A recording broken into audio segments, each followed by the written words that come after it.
Bayangin lo lagi di dunia sepak bola, tiba-tiba nama tim lo jadi sorotan karena skandal dokumen. Rasanya pasti campur aduk, kan? Panik, malu, kesel, sekaligus bingung.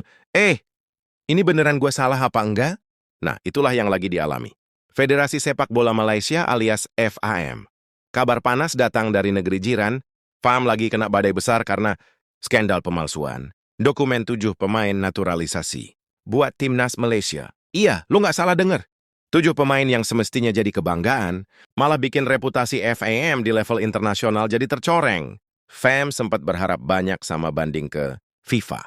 Ini bisa dibilang jurus terakhir buat nyelamatin muka mereka. Tapi hasilnya ditolak mentah-mentah. Bayangin lo udah susah payah nyusun dokumen, pakai tim hukum internasional, semua rapi, ujung-ujungnya. Nope, nggak bisa diterima. Drama dimulai, bro. Harapan yang patah.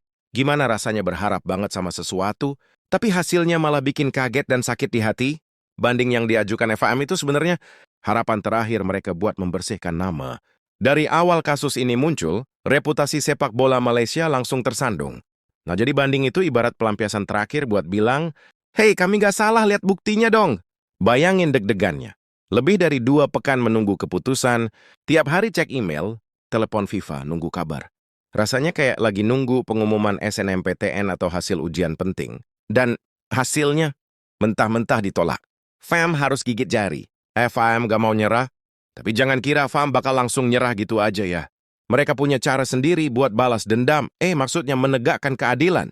Datuk Wira Mod Yusof Mahadi, pimpinan FAM langsung bilang, mereka bakal minta penjelasan resmi dari FIFA dulu sebelum melangkah ke Pengadilan Arbitrase Olahraga, CAS.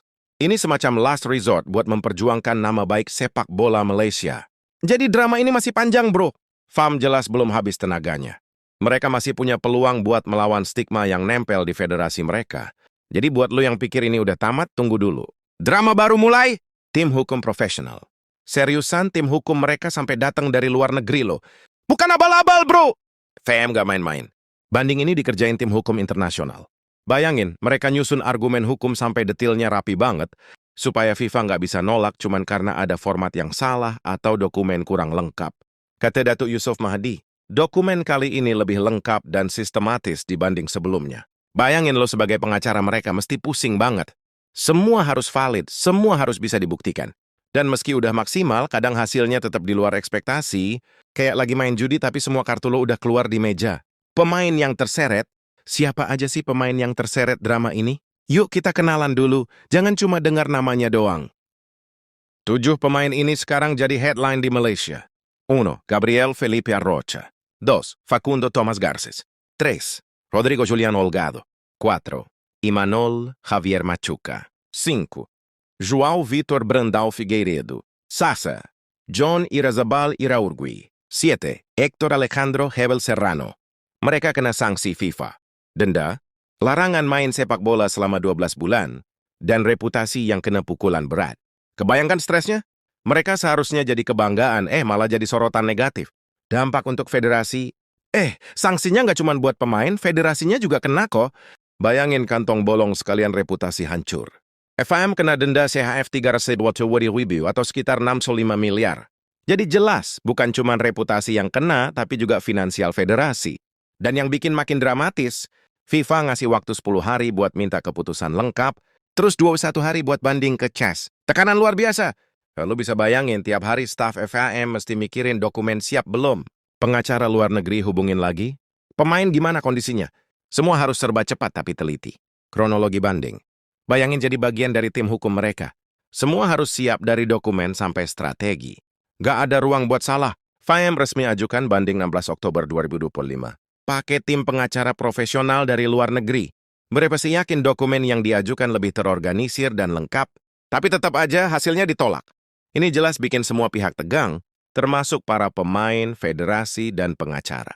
Bayangin ketegangan di ruang rapat FAM, peta dunia dibentang, dokumen disusun, telepon dari pengacara luar negeri berderet, semua berdebat tentang argumen hukum terbaik. Drama benar-benar nyata di sini, optimisme khas. Tapi hey, drama sepak bola itu selalu penuh liku. Kita tunggu aja kelanjutannya. Mungkin ada twist mengejutkan di CAS. Meski ditolak FIFA, FAM tidak patah semangat. Mereka bakal terus fight di CAS. Ini bukan cuma soal hukum, tapi soal harga diri sepak bola Malaysia di mata internasional. FAM berharap CAS bisa jadi panggung terakhir buat membuktikan bahwa mereka nggak salah. Bayangin, seluruh negeri nonton, netizen ngomel, media internasional siap sorot. Tekanan, 100%, adrenalin, maksimal. Pelajaran dari drama ini. Drama ini nggak cuma soal denda atau larangan main. Yaitu ini soal harga diri, reputasi, dan bagaimana federasi belajar dari kesalahan. Kasus ini jelas jadi tamparan keras buat FAM. Tapi setiap kegagalan selalu ada pelajaran. Proses hukum internasional itu kompleks. Profesionalisme itu wajib, reputasi itu rapuh. Sekali ternoda butuh waktu lama buat bersihinnya. Buat kita yang nonton drama ini bukan cuma kabar bola biasa. Ini nih drama hukum, politik, dan olahraga yang nyata terjadi di dunia nyata. Cliffhanger terakhir. Nah, sekarang pertanyaannya, akankah CAS mengubah semuanya? Akankah 7 pemain itu bisa kembali merumput tanpa stigma? Atau drama ini malah bertambah panas? Kita harus tunggu keputusan CAS yang bisa jadi akan bikin geger lagi. Drama ini masih berlanjut, bro. Dan satu hal pasti, sepak bola Malaysia sedang berada di titik kritis sejarahnya.